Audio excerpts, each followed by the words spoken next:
Hey everybody, welcome to the pre-market analysis that we open up to the public via YouTube every single Wednesday. Thanks for joining us. This is Spartan, by the way. Just want to give you a little bit of a breakdown of what's going to happen this morning. Basically, once I'm done speaking here, Beth, Mama's Option, is going to come on, give you a breakdown of the macro environment, any commodities or ETFs that she's looking at today, any news events that happen over the course of the evening that matter. She'll be looking at that as well. After that's done, I'm going to come on and give you a breakdown of the individual names I'm looking at today, the stocks that are gapping up, gapping down. We'll talk about the news associated with those gap up, gap downs, and then we'll go through the SPY and the FANG, build an action plan for that.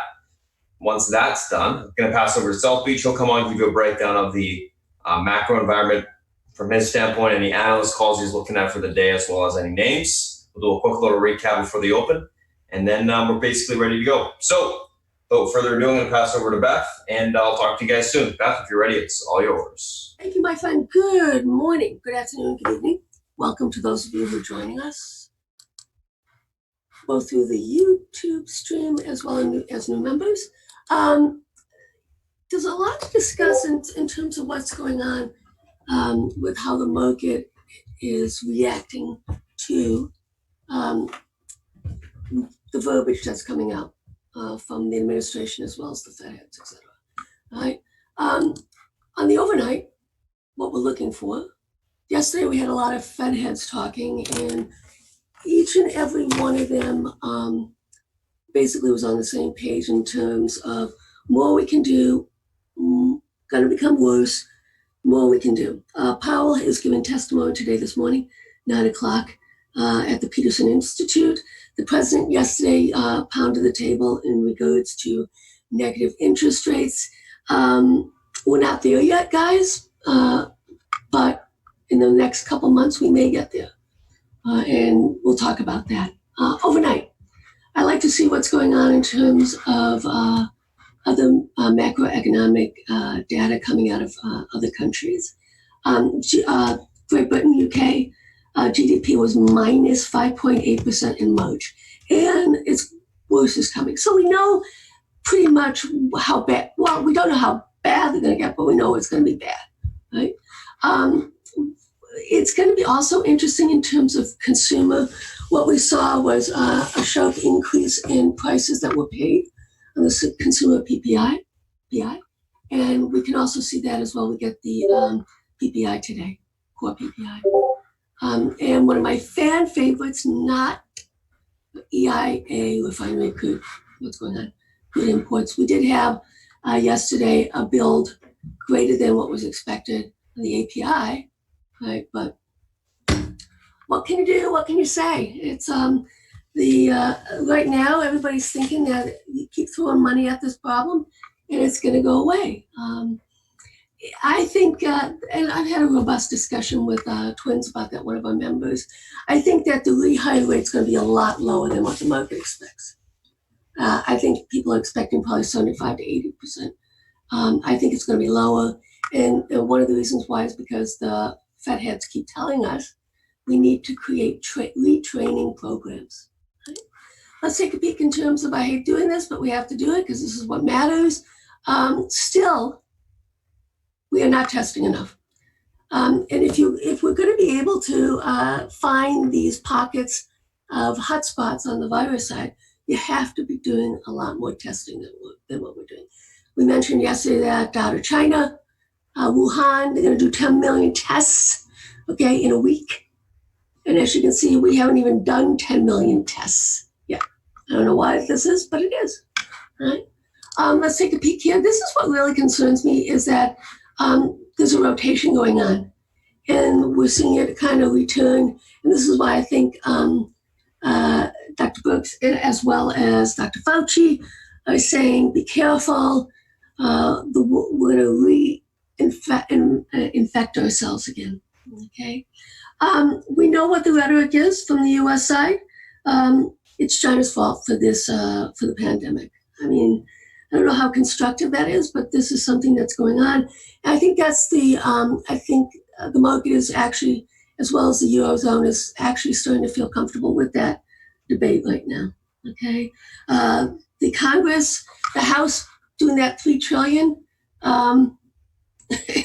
And Graham says DOA from the Senate. They're going to have to do something. We know that. All right.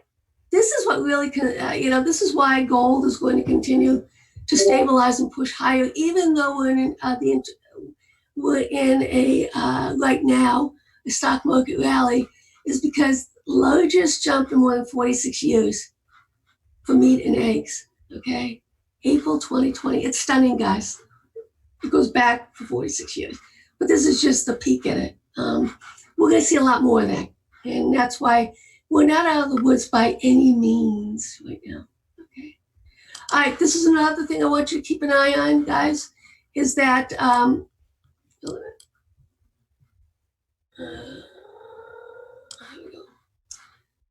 as you can see, Pepsi, GM, big advertiser to cancel commitment to the TV networks. This is going to be a big deal, guys. If you think about it, because they're going to be able to basically front load some of these deals and take them off. All right. So this is a big deal. All right. Where are we now? Here's another thing we have to discuss: hacking. I heard this yesterday. So what?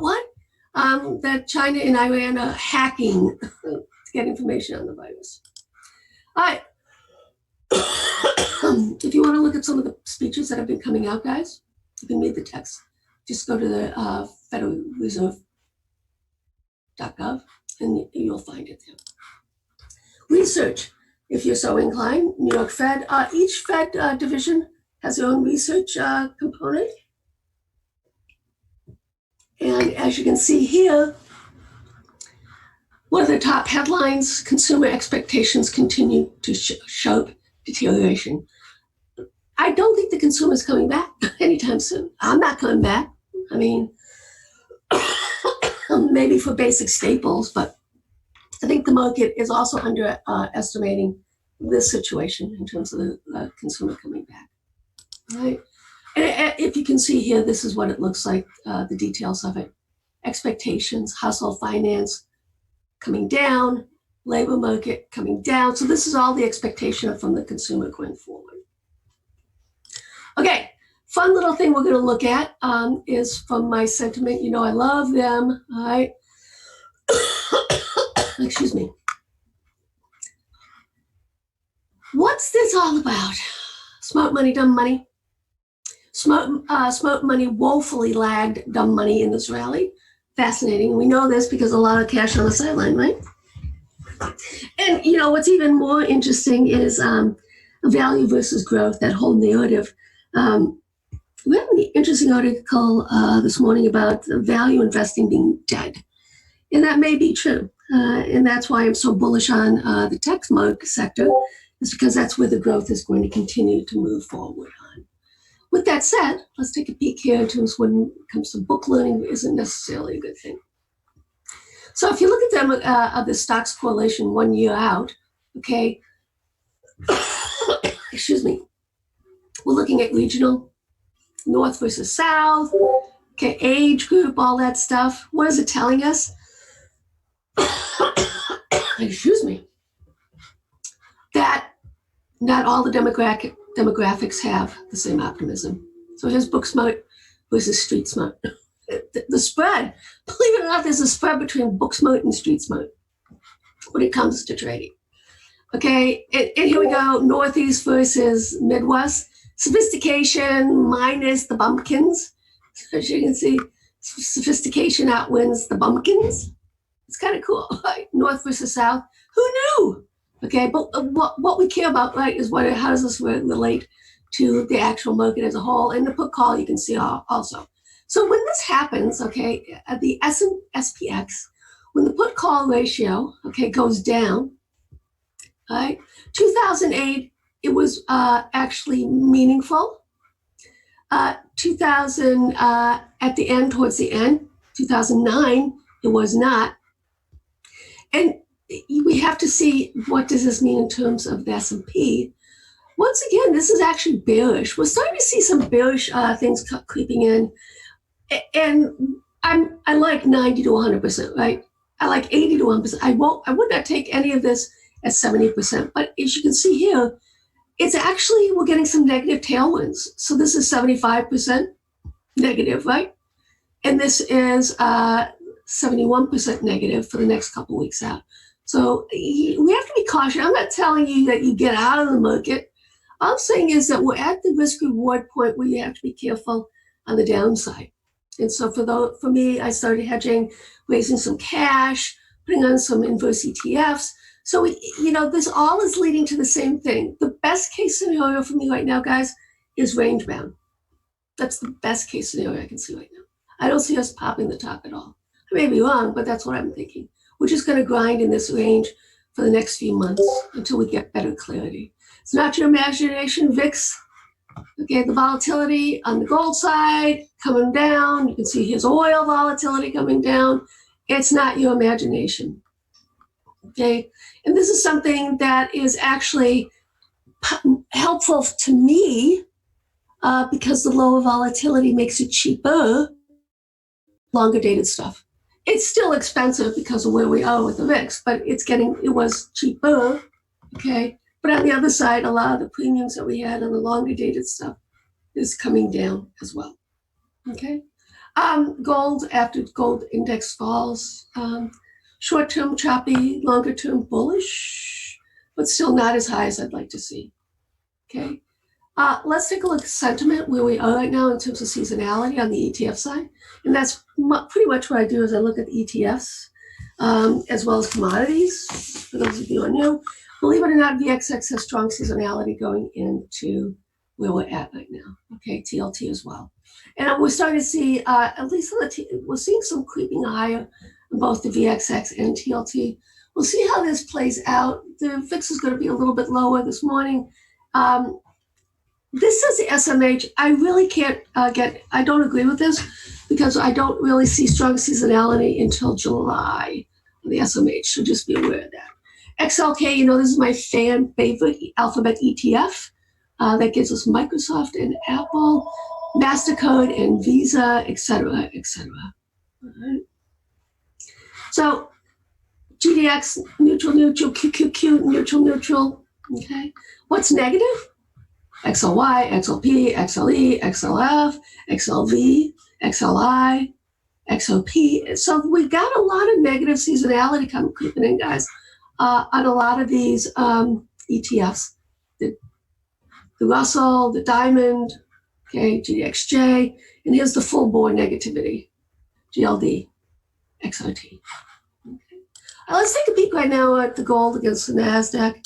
I'm actually looking at the NASDAQ in this regard in terms of the spreads to see and this is monthly, to see if any damage has been done.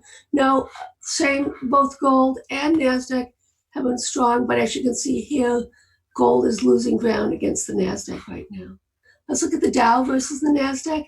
That also, so why do I think we're at a turning point here, guys, where when it comes to the NASDAQ, and I've been pounding the table on it, we're at key support resistance levels on the pivot in terms of the spreads. So this is where you would take money off. And until we actually break and hold below the pivots, okay, I have to be cautious in terms of being long tech against the Dow, long tech against the SPY, and long tech. Well, you see that the IW on that's still pretty bullish, right? So we do have room to go on the downside, right? This is what we need to snap for the next leg down, and that would be the bullish narrative for this market. It's all about the tech sector right now, guys. Let's look at the SPY with the QQQ where we are as well. It took out this support level right here. Now we're in kind of no man's land, so we have to be very cautious as well with the SPY against the QQQs. Do I think we're heading lower? Yes, I do. Okay, but we're not going to see that next leg down on the SPY in terms of the valuation against the NASDAQ, the QQQs, until we can start popping some of these ETF tops. All right, here's the, let's take a peek at the small caps. Still saying, is this bear flagging or is this actually bottoming? I love these W's, guys. Maybe this is going to be forming a W, but because this is a monthly, we clearly have more room to go in terms of where we're at in this market.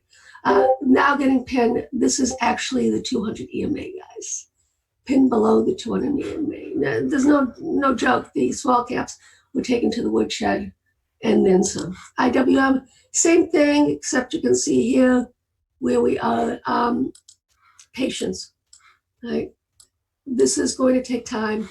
And my inclination is that we're bear flagging, but until we actually start breaking down, and you know what we have to do, we've got this. Okay, so clearly, we'll see if it starts to break down or not. Okay. Here's the IJO. This is the SPY ETF components on the small cap.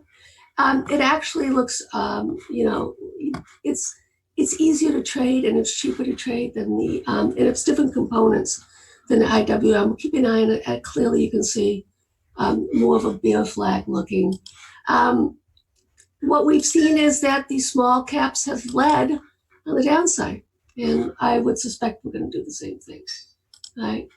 This is the QQQs against the IWM, clearly bull flagging.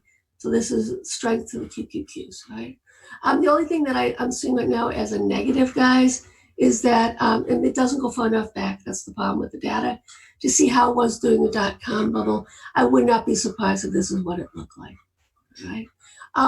Basically, we break below this 78.6%, then we are going to be seeing sell-off on the tech side.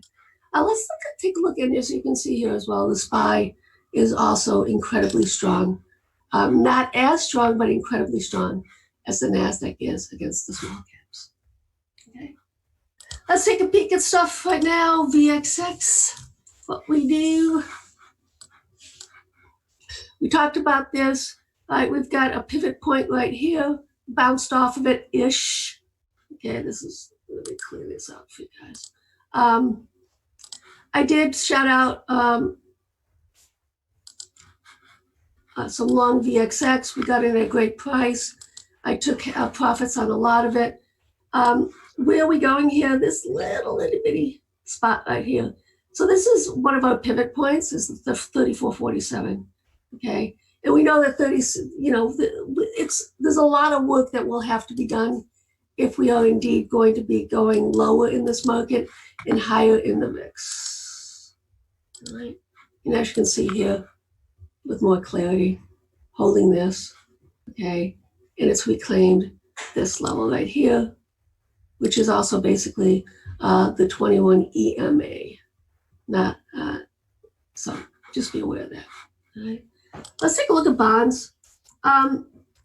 It held up the way it had to hold up this week. You can see it clearly a double bottom here on the weekly. The question is going to be, are we going to break this downtrend line? And it comes in at 166.41. I did grab a little bit of TLT, guys. Let me tell you what I did, which one I grabbed. It was still, it's more of a scalping type trade, guys. It is the June 170 calls. Just a little bit, just so I had some skin in the game to see what's going on. I grabbed it off of this double bottom here, but we're really going to be range bound until we break this downtrend line or break the support line. So this is more of a scalp type trade. For those of you who are inclined, I would not enter it at this point either. You're kind of in no man's land, midpoint. See how the mid, right there. Okay, let's take a look at crude. Okay, I didn't want that. Don't know what that is. If indeed we are going to be rolling over, guys, then you would expect that crude would start to sell off as well. Until we break above this 27.24 level, this is the top end of the range, and if you are in XLE, you want to exit 3/4 plus on that until we actually break and hold above. This is the weekly, so we would need a confirmation next week to basically open above this level, and that comes in at the same point. Okay, we're definitely getting pinned, and we're getting a little bit long in the tooth here. So 1, 2, 3, 4, weeks, a month worth. So we'll see how that plays out as well. Gold is consolidative right now, but as you can see, beautiful how it has held this lovely uptrend line, right? So as long as this uptrend line holds, the narrative is still bullish. Even if we actually come a little bit back in, guys, that'll be fine too. But you would want to put protection on at 1690 break on the gold, and that you would do that through the GLD. Okay. I still like silver as a narrative that we're in on an overweight basis. It has room to go. It is getting pinned right now below this EMA 1592. I think right now, just like with the gold, that we're just basically pinned. Okay. And as you can see, this is why you have to be patient. We'll see if we can actually break above and hold above. And obviously, we would be going to the 50 EMA, and there we go. And I am overweighted right now, but only 25%, so it's 125% my position exposure on silver. I am prepared to add into it, guys, because on a risk reward basis, this has more upside potential right now than gold does as a physical, right? For those of you who are interested in on the ETF on the physical side, it would be the spot. It's inexpensive, and as you can see here, consolidative in terms of where we are with this market. On the precious metal side, but we have the same sort of narrative going on right here as well. Okay, to consolidative potential breakdown. Okay, let's take a look at XLK.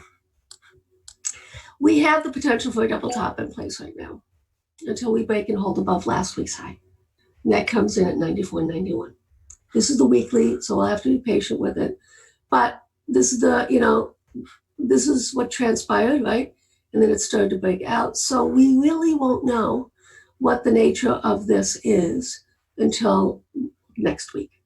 Or if we get, if you're looking at symmetry, okay, then it would be 2 weeks out. If this candle turns green, then we'd have another one, okay? And then we basically would be pivoting around here. Why am I a little bit concerned? Because I like to look at the 78.6% retracement. Very few people do. I do because it is important. And we have seen this to be true over the months, years, that this does mean you have to basically break and hold above for this downtrend to be broken. And as you can see here, it also comes in right here as well. Okay. All right, so let's take a look at XLF. Still have absolutely no clue as to how the financials make money in this market. Consolidative, but starting to break down. Would not be surprised to see us as a massive H pattern, okay? Or we could be making our W. We have to be patient once again.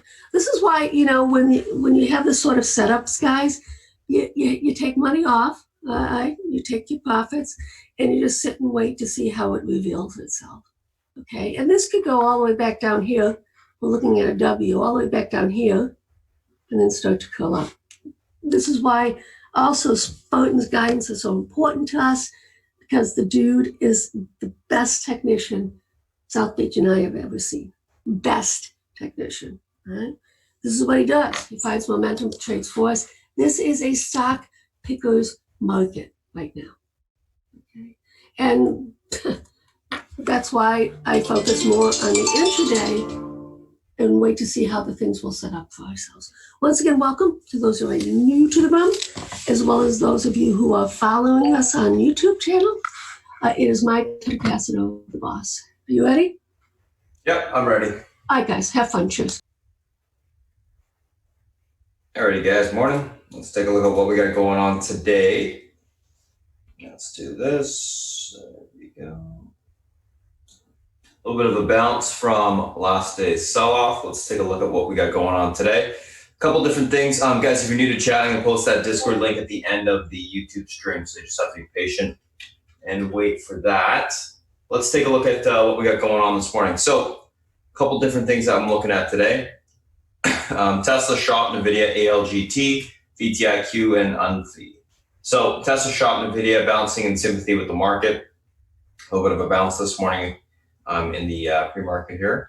ALGT, Allegiant, earnings beat, EPS and revs year-over-year growth, negative 9.4%, better than expected. Stocks gapping up. VTIQ gapping up, continuation from momentum from last day's move. And then UNFI guides April quarter, EPS and revs all above consensus, better than expected. So stock's gapping up on that. Let's take a look at these names from a technical standpoint intraday. First two we're going to be looking at are Tesla and Shop.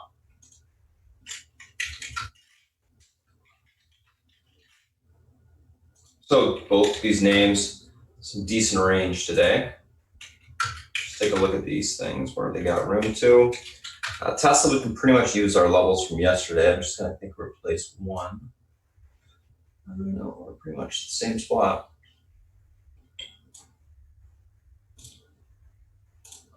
Just going to make sure this one's labeled. Oops.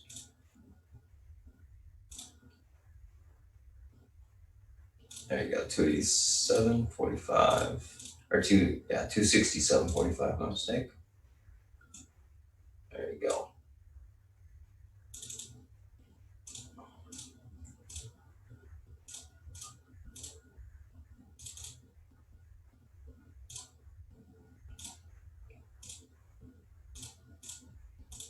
All right, easy enough. So Tesla, what's going on here? You can see that head and shoulders in the short term on the hourly here. 822.40 is going to be your pivot point to the upside today. If this level is able to hold, we got room for continuation towards 843.82. And if that's able to break, we can see further continuation at 867.45 on the upside. Unable to take this level out, look for a pullback towards 808.55 to 799.11 on the downside. Overall on Tesla, going to be leaning bullish, looking for continuation higher, as long as that pivot can stay intact. What's a pivot point, by the way? Pivot point isn't on a pivot point indicator that I'm using. It's just a big or large support or resistance level on the daily that's going to pivot the price action. That's why I call it a pivot point, because that's actually literally what it's doing.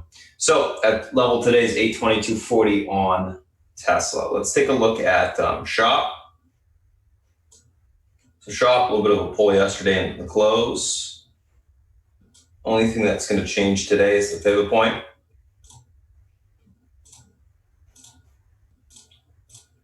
Which today is going to be 752.81.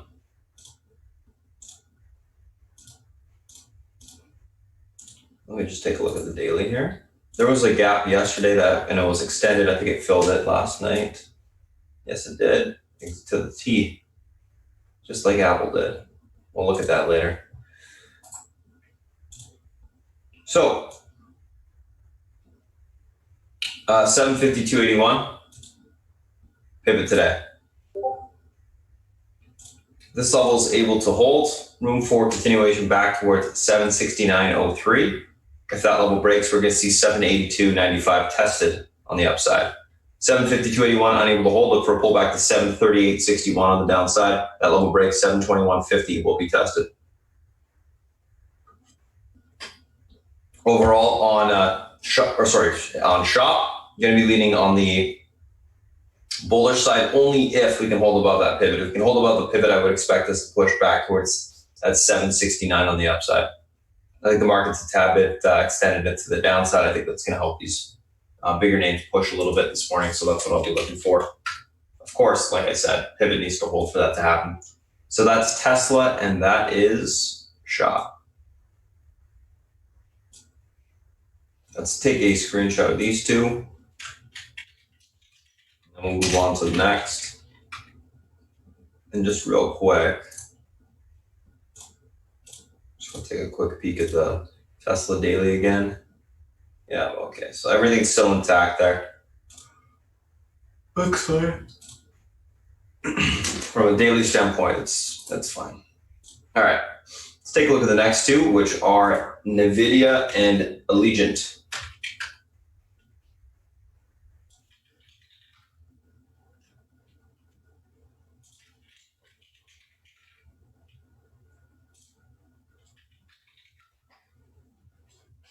So, NVIDIA, let's take a look at this. What's going on here?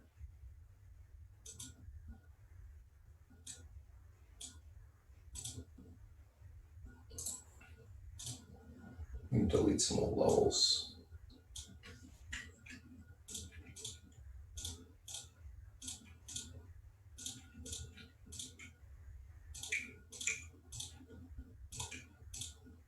Just quickly clean this up a little bit.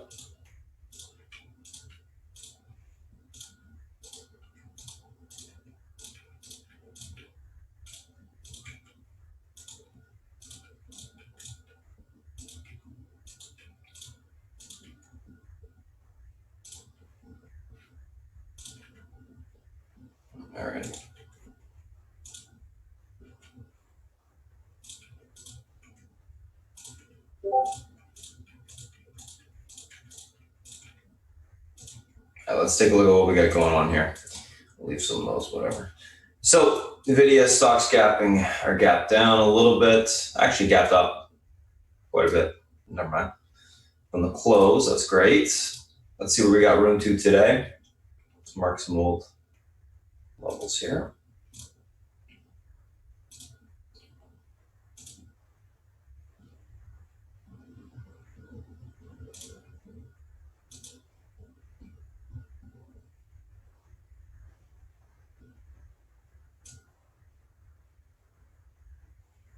Okay.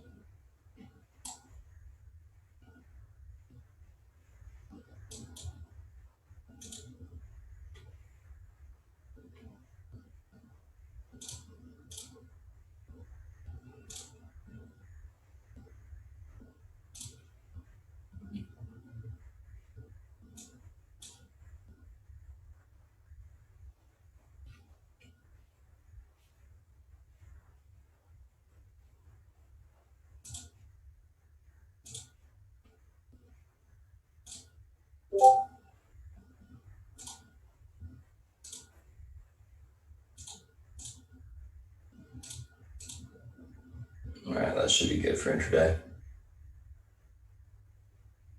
Okay, so the pivot point on NVIDIA intraday today is going to be the 316.56 level. If this level is able to hold, we got room towards 320.56, back towards last day's high area at 326.55 on the upside.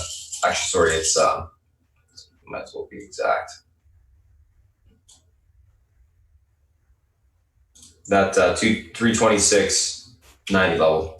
Unable to hold the pivot, look for a pull back towards the 322 or 312, sorry, 05 level on the downside. If that level breaks, we can see further continuation lower into the 304.49 on the downside. Overall, going to be leaning a little bit on the bullish side, looking for more of a bounce this morning. And then we'll see if we get some topping occur. Pivot is the key level on the stock. If it gets back or breaks back below it, we're going to start to see a sell-off. If it holds it, we should see continuation higher. So we'll see what happens in regards to that on the open. Let's take a look at ALGT, Allegiant. Stock's gapping up. Nice chart off the lows, actually. Lovely. Look at that. Tons of range.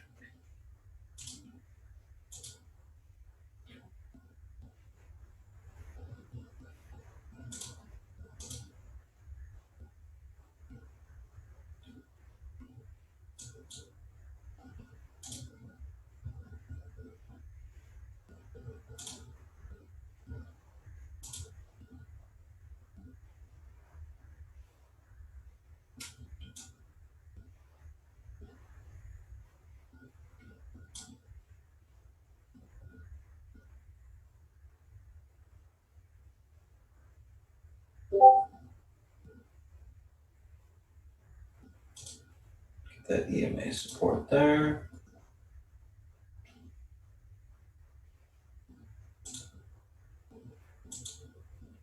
Actually, that's better. Get that level. Okay, let's take a look at this stock intraday here. Let's get rid of this 72.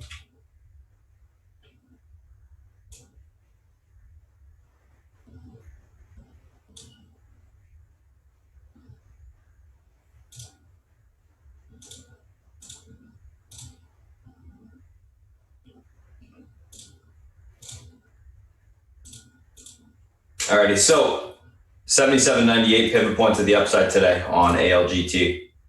This level is able to hold. We got room for a continuation towards 82.82 on the upside. That level breaks. We can see further continuation into that 85.46 level. Or 85.49 level on the upside. Unable to hold the pivot. That 77.98 spot. Look for a pullback towards 74.57 on the downside. that level breaks, we're going to see 69.98 tested. Like the daily on the chart, looks good. Earnings were, better than expected. That's great. I think we can see further continuation to the upside as long as we can hold above that pivot this morning. Typically, these types of names have been squeezing on the next day price action. So I'm thinking that's what we're going to see today on NVIDIA and ALGT. See how ALGT push a little bit more to the upside here.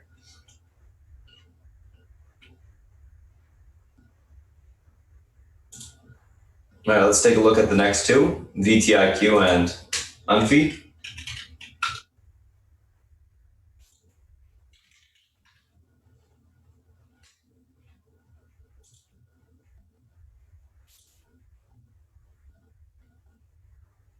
Let's go to an hourly. Actually, let's do this.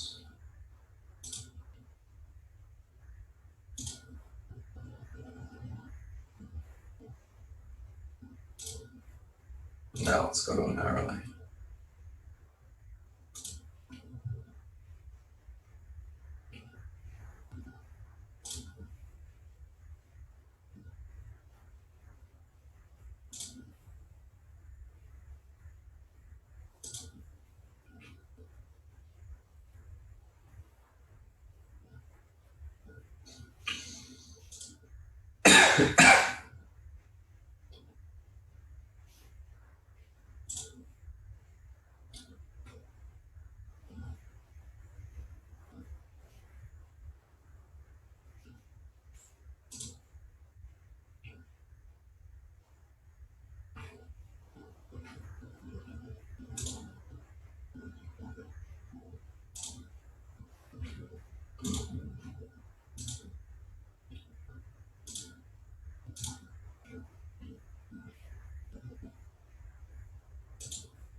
All right. So VTIQ. Oops, that should be a little bit lower on SAC actually. Is that extension? Okay. So 29.64 is the pivot to the upside today.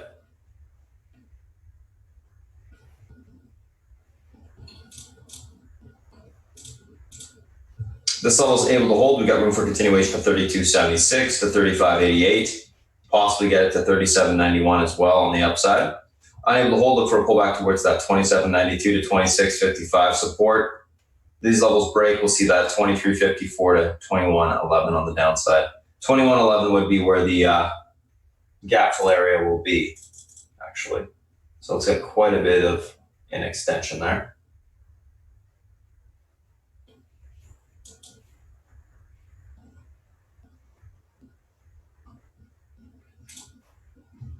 Overall on VTIQ, going to be leaning a little bit more on the bearish side. I think this may be, it's extremely extended to the upside. Typically, you fill these gaps. So I'll be watching that pivot. If the pivot breaks, we'll be looking for a short on the stock to the downside. Level holds, look for a continuation higher.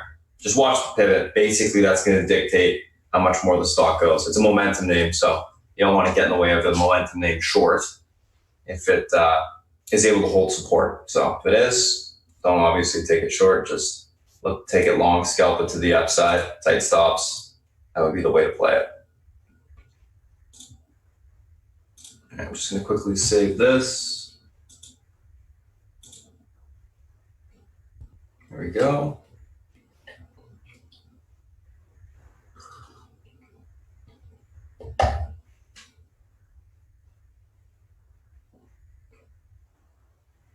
All right, perfect.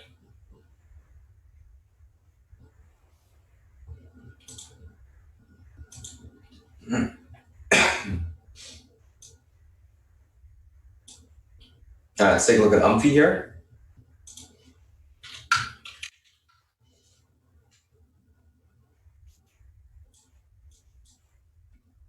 Oh, so pretty big breakout of a recent range, looks like.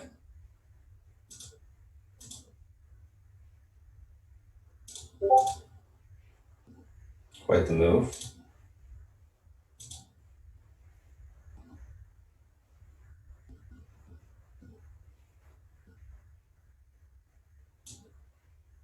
Let's go back in time. It is into a gap, but we can find some levels within that gap.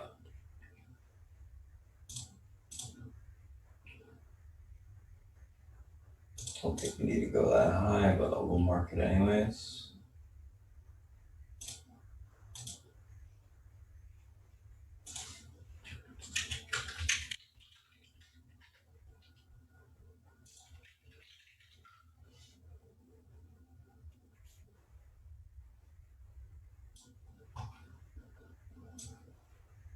All right, that should be good. Let's take a look at the stock intraday. So Umphy, 1809 pivot, levels unable to hold. Look for a pullback towards 1681 to the 1573 spot. Able to hold, look for continuation higher towards 1938 on the upside. And if that level breaks, we can see continuation into the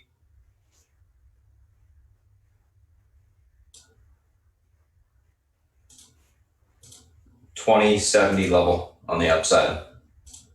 So a decent amount of room to push if we can get going above that 1809 spot. That will be the key. Do like the chart, think it looks good. You're into the gap. Obviously, they raised guidance. That's positive. That typically causes the stocks to squeeze in this environment. So I think we can see further continuation to the upside on Umphy. I'm leaning bullish. Reclaims the pivot. We should see continuation higher.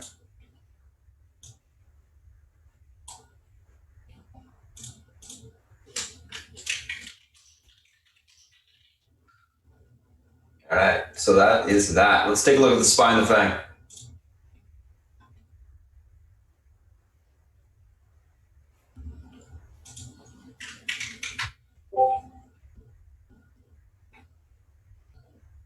Okay.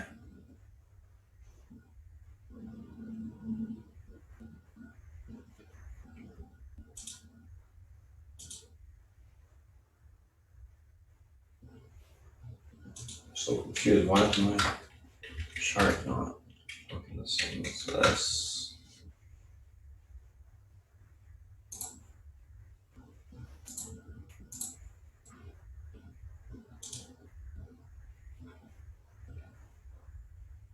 All right.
Okay.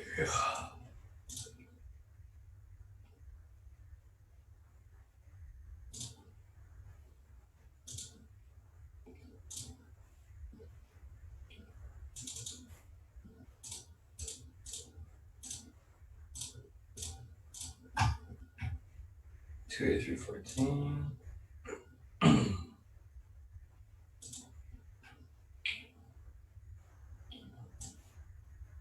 I know we hit with that exact spot last night, like I was talking about.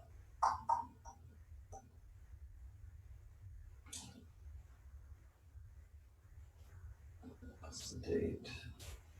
04. 04. Okay, that needs to tighten up a little bit. Just making sure I got the trend exactly correct.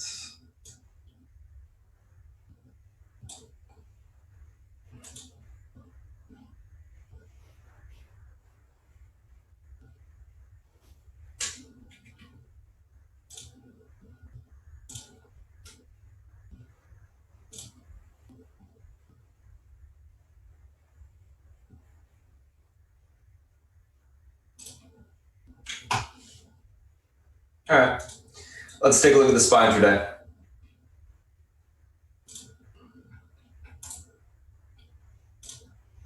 So this is what I was talking about yesterday, guys, this uptrend on the daily. My voice is cracked there.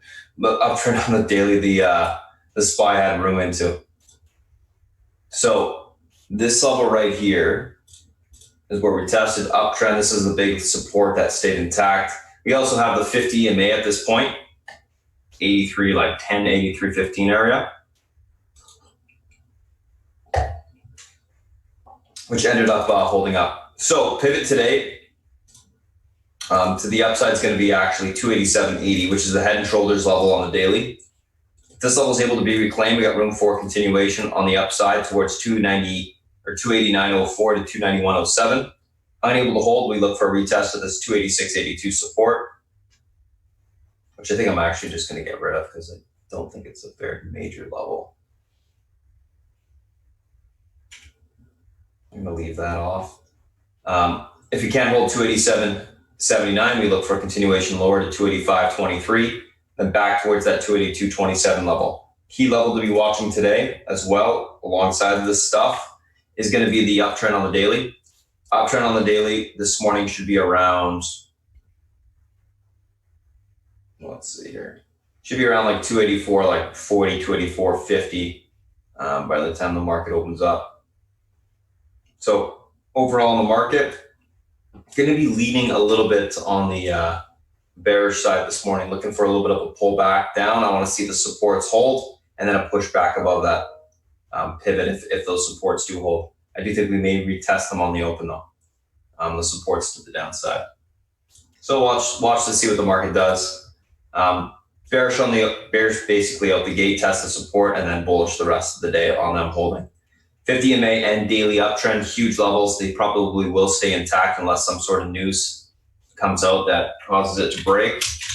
So I'd be leaning more on the, I guess, bullish side for the day. So that's SPY. I'm going to take a screenshot of it. Actually, I'm going to save the chart. There you go.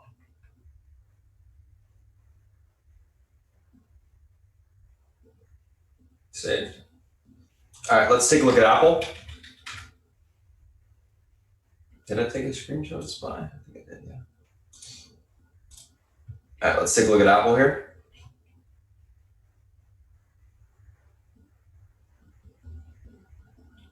So Apple daily chart was extended on the upside yesterday, filled the gap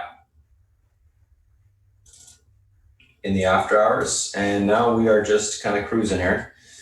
So 310.78 pivot point to the downside today. If this level is able to hold, we have got room to bounce back towards the 317.53. Whoops.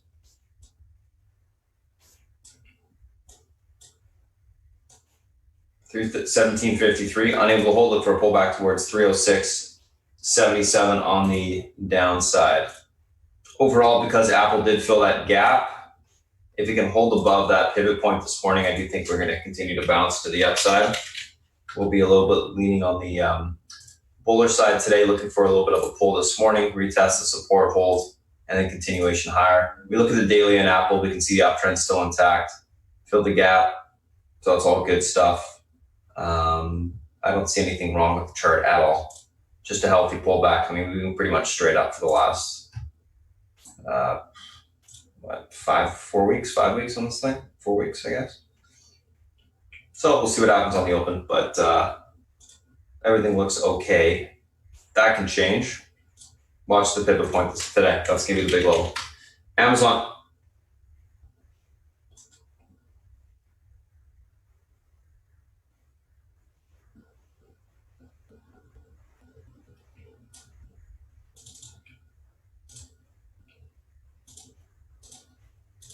All right, so Amazon, 223.59 guys, pivot to the upside today. This level is able to hold. We got room for continuation back towards 24.23. Unable to hold it for a pullback towards the 22.83 level on the downside. Be looking for a retest of that pivot this morning and then a hold to that level. Again, Amazon, everything's been tacked on the daily from a technical standpoint. We break below that pivot, we'll start to sell off. So I'm leaning bullish until everything breaks, basically. Let's take a look at Netflix.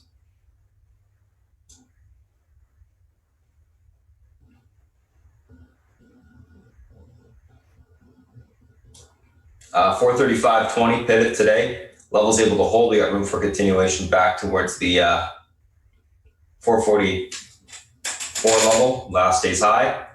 Unable to break that level, look for continuation lower. I think I'm going to do this. Let's take a look at the daily here. I can do some more levels, I think, on this stock.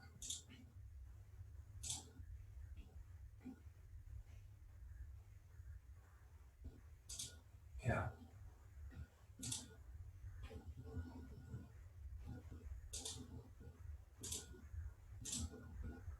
Just because the range is tighter, it doesn't make sense to be so far out.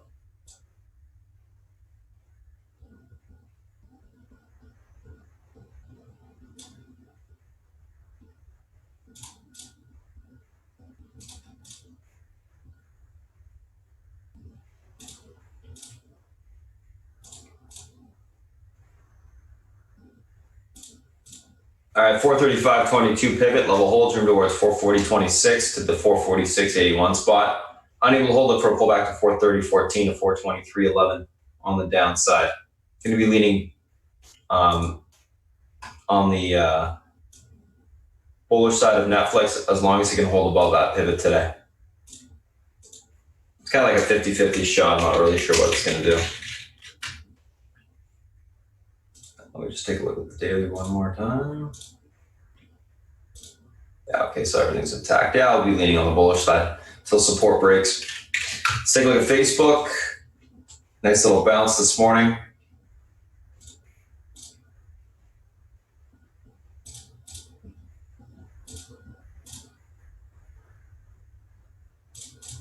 Use last day's low as the pivot.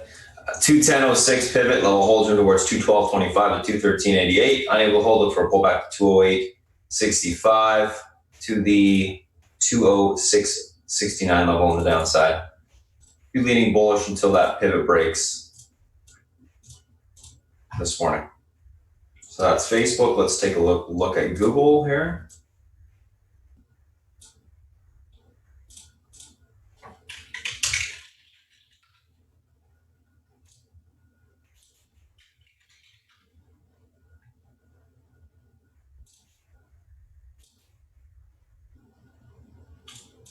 $13.84.89 pivot, unable to hold, room towards 1360s to the 1348.45 level. Able to hold, look for a pushback towards 1407 on the upside, then that 1414 spot. Same with Google, going to be leaning on the bullish side unless that pivot breaks this morning. Then we can obviously look for it to be more bearish. Basically, market's at a huge support on the daily, guys. 50 EMA in the uptrend. You got to lean bullish until it breaks. Just like anything else, you're trading. As long as the trend holds, you're on the uptrend holds, you're bullish. If it breaks, you become bearish. Simple as that. So we'll see what happens there. So guys, that's the SPY, that's the thing. Those are the individual names that we're looking at today. Going to go ahead, pass over to South Beach while I type up the action plan. He'll come on, give you a breakdown of what he's looking at from a macro perspective, any analyst calls or anything else that he's looking at today. And then we'll do a quick little recap before the open. South Beach, if you're ready, it's all yours. Hey guys. Okay. Good morning. Bond market yields coming down. This is really negative shit for the banks. Okay, guys. If yields in the U.S. were to go negative, that's just the kiss of death for banks. That's why banks never rallied in Europe. That's why banks never rallied in Japan all those years. Okay. It just would be really bad for the banks. And that's my concern. And that's why I've been all over them on the short side. And I'll continue to be all over them on the short side. And now they were talking about maybe the Fed telling them they have to cut their dividends to preserve cash. Well, that would just be another nail in the coffin as far as I'm concerned. And for insurance companies, it's not much better. Okay. These rates are just poison for this group. And that's why I come in the morning, and as soon as I see weakness, I'm all over. Okay. I don't blindly go in and short them, but I wait for my spots and I get involved. China, the rhetoric's terrible. What can you say? Tencent had decent earnings today. They were good. Truth of the matter is, I don't necessarily believe the earnings, number one. And number two, with their accounting provisions, I just think it's a complete stay away, for me anyway, okay? And if I were to play the Chinese stocks, I would do it vis-a-vis an ETF where I can ameliorate the individual stock risk. I do think Bob is a great company. As far as all the others are concerned, not for me. But you may feel differently, and you have every right to. Oil, you have OPEC speaking today. I think OPEC is irrelevant. Okay, they can do whatever they want. You know, it's all about supply and demand, and as long as the world is mired in this virus stuff, I think demand is going to be soft. I think they got too low. I think fair value is $30, and I think that's where we're going with or without OPEC. And since the U.S. is the largest supplier of oil, how could you have an organization when the largest supplier is not involved? So that's my thinking on that. Election, you know what I've been saying, I think the chances of a Democratic winning the presidency have increased since the virus came out. And that will affect my group rotation and the groups I like and don't like. Listen, you know, I think it's Trump's election to lose, and he's doing his best. Virus is the main thing, okay? Fauci spoke yesterday. He was negative on opening the economy up, but you know what, guys? You can't keep it closed forever. Paul Tudor Jones came out, day before yesterday, and said if we're closed for another year, we'll be in the second Great Depression. I agree with that. And so you have to weigh the cost of health and the cost of the economy, and it's not an easy decision to make. And I wouldn't be the one who wants to make that decision. But I'm just looking at the reality, and the reality is, you know, with a $22 billion recovery, I mean a $22 billion economy, you know, the government can only print so much money, and they're trying their best to print as much as they can to help people out. But you had comments on that from Stanley Druckenmiller, and believe me, Stanley Druckenmiller is the smartest guy in the room. Okay, there's about, I would say, half a dozen guys like that, and when they say something, you better pay attention. And the guy's as bearish as he can be. And I've been basically saying the same thing, that a V-shaped recovery is a pipe dream, that the printing of money is going to, you know, cost us down the road. I believe in people, you know, helping people out. I 100% believe in that. But this, you know, what my personal beliefs are, you know, is irrelevant. Okay, when you print money and you put on debt on your balance sheet, you're going to have to pay for it somehow. Okay, and they're going to have to go to market and fund this thing for years and years and years to come. And is it the right thing to do? Probably is. But it'll stymie growth going out. I think where the market is insanity. Okay, the S&P being up over the last 12 months is insanity. The NASDAQ being up 17%, I can more align with that because of it's a price-weighted index, and certain of these companies, the ones that are really kicking ass, are geared towards this new economy we're moving in, and the stars are aligning. I think we were moving in that direction anyway, and with the virus situation, we're just moving in that direction faster. So I can kind of put my arms around that a little more. But the S&P being up for the last 12 months, I think is just silly. It's just silly. It's insane. That being said, guys, you have to trade what you see. Okay, and what I see as a market, the point of least resistance is up. And so I'm not sitting here balls to the wall short.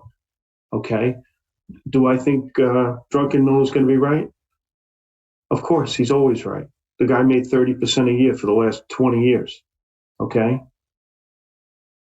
he's going to be right. It's just a question of timing it correctly. And as traders, as day traders, we don't have the luxury of time. We're trading for today. Okay, and that being said, I have this little man in the back of my mind saying, wait for the opportunity to get really short, like I did yesterday. Okay, and then take your foot off the pedal and reassess the next day. I kept a couple of things on, nothing major. All right, stocks I really hate, like Delta and the Gap and Bank America and stuff like that. Stocks in the groups that I hate. Okay, but what he said was very sobering. I think you should read it. Had real negatives to say about the policy coming from the White House as far as the response. But it's one man's opinion. You may disagree with him. You have every right to. And that's that. Okay, moving on. And by the way, Paul Tudor Jones basically echoed his opinion. So you have two really, really, really successful guys kind of on the same page. Let's talk about Uber and Lyft for a moment. Okay, I didn't want to take. I was kind of sort of scared of.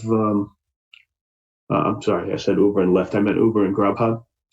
I don't really like the way the Grubhub sets up because they're asking 2.15 to 1.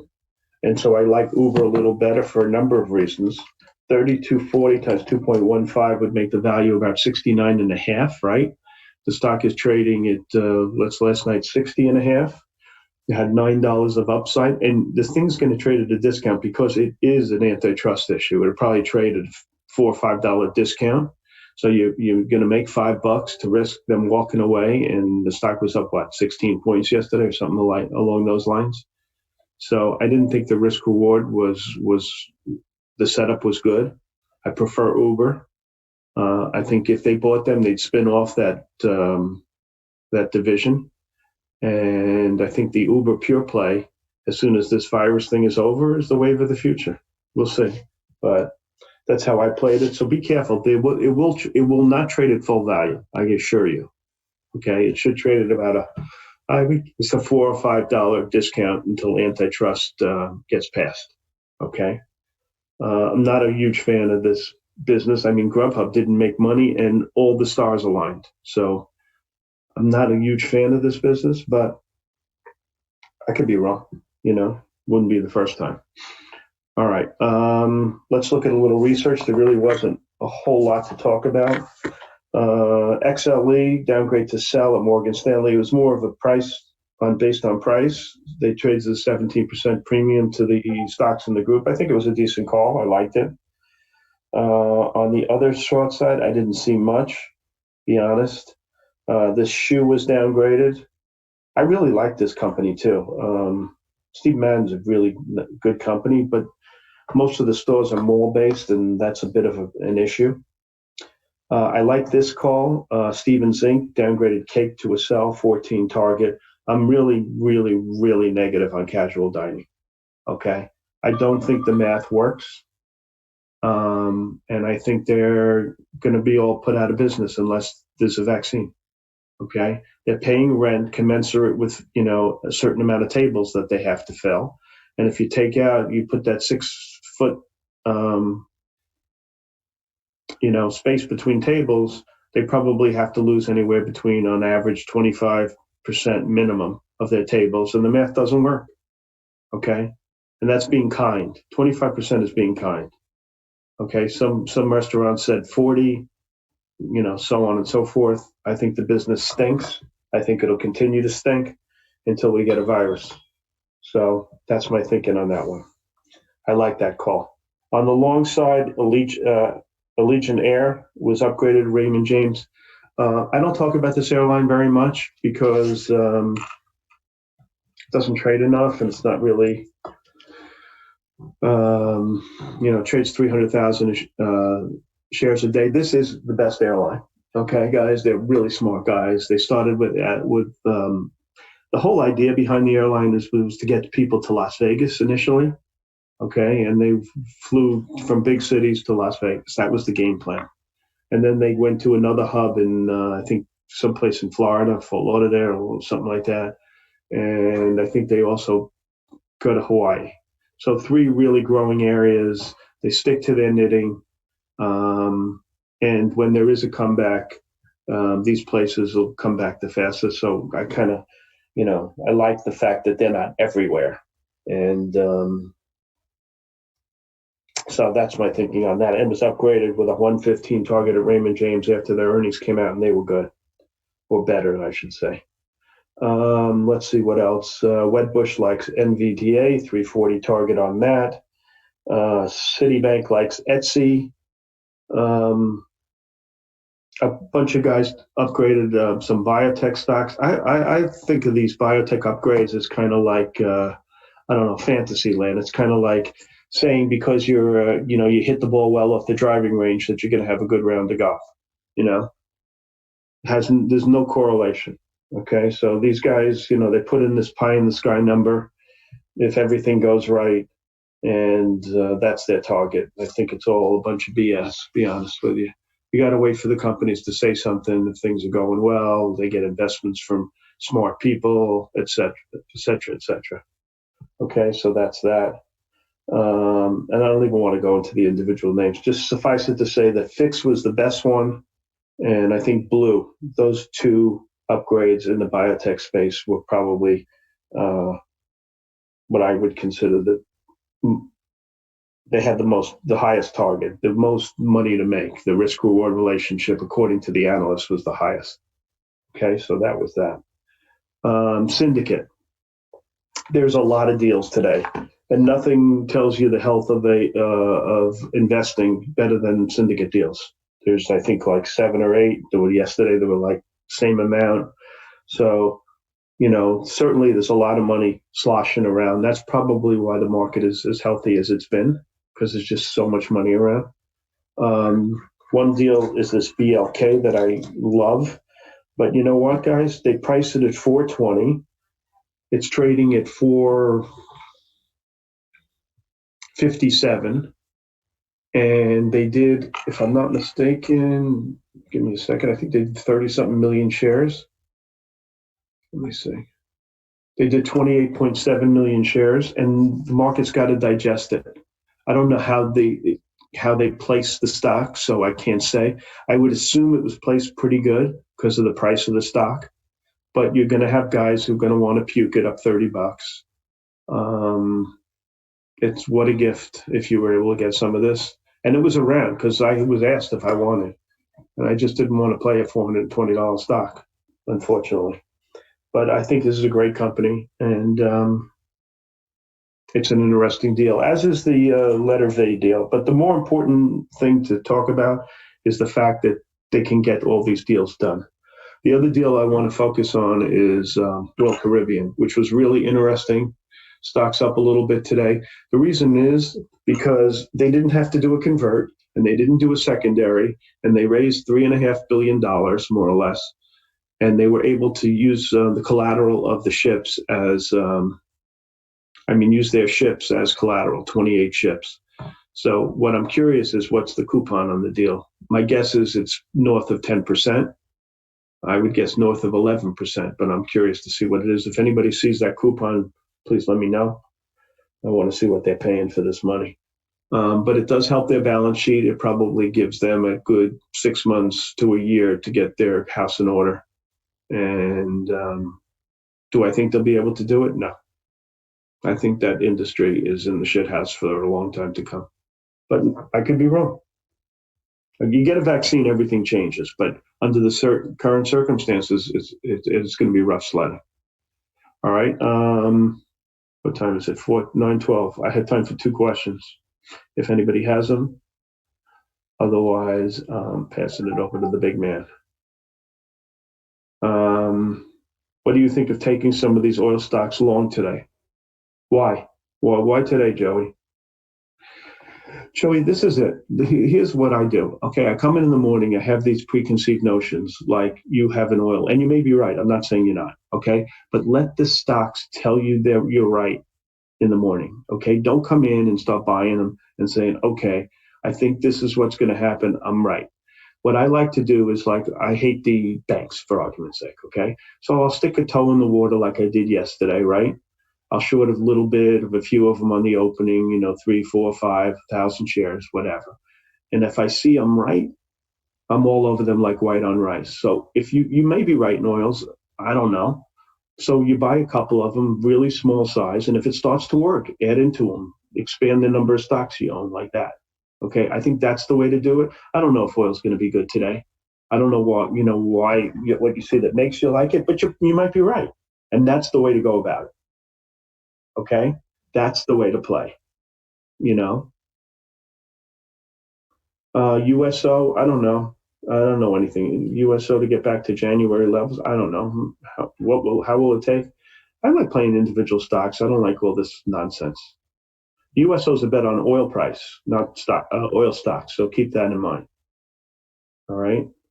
But I'm a real believer in the toe in the water. Let stocks dictate what to do. Spartan and I say that all the time. Wait for the market to tell you what it wants to do, and then just play it and have some patience. It's not that hard. Okay, you got to be able to withstand small losses. You can't be sitting at your desk scared to lose money. You're scared to lose money, you'll lose money. Sure thing. Okay, anyway, I'm running. Spartan, yours. All right, thanks, Elf Beach. All right, guys, what's going on? If you guys are joining us on the YouTube stream, I'm just going to show you the pre-market action plan that's typed up. You can take a screenshot of that or just pause the video, whatever, read it. So that's that for the equity.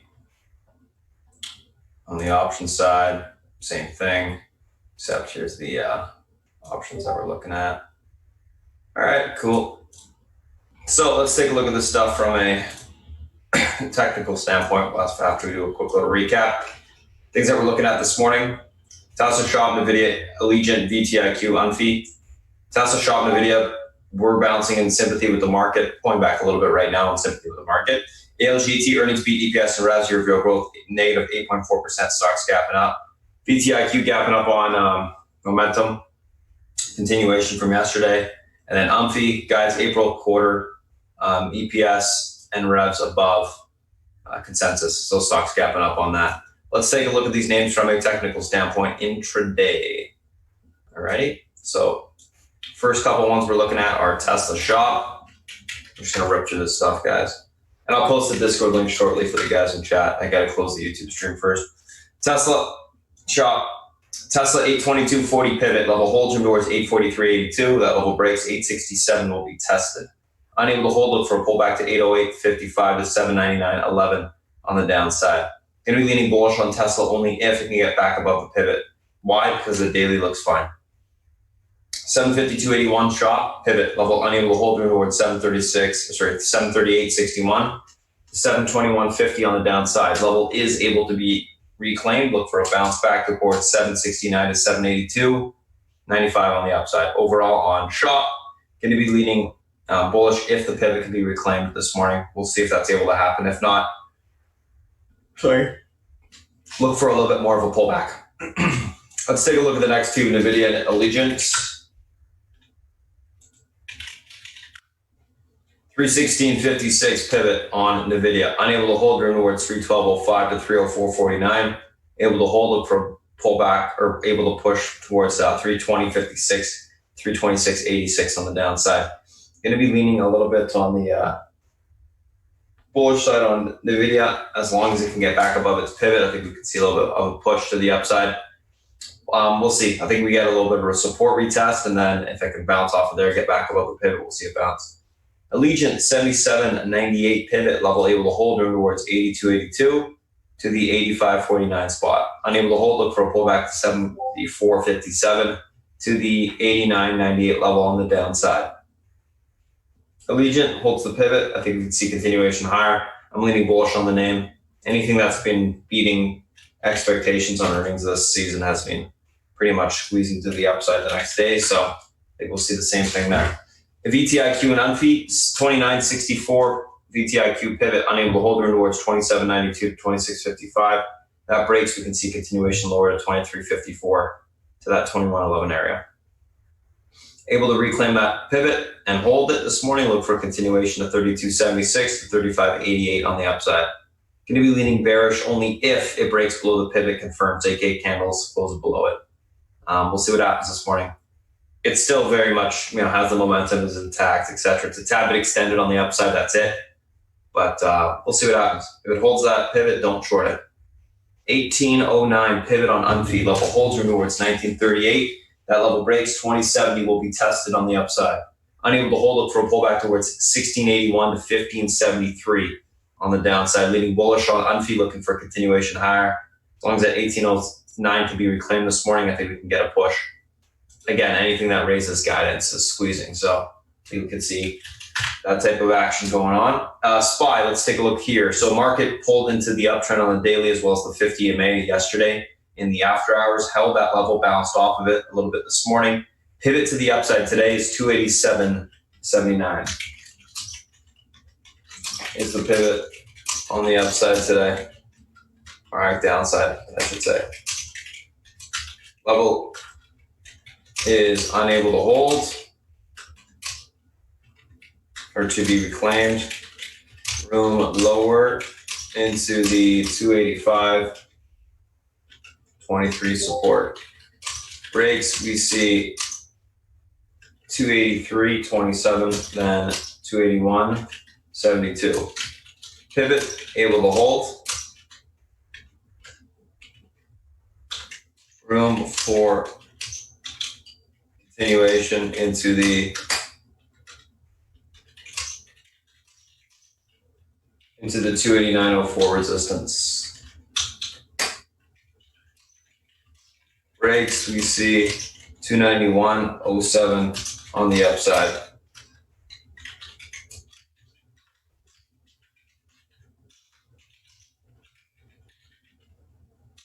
We'll be leaning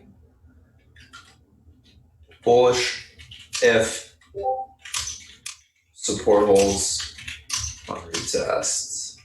So looking for a little bit of a pull, guys, into this uptrend basically on the daily. Hold the gate. I want to see it hold and a bounce off of it.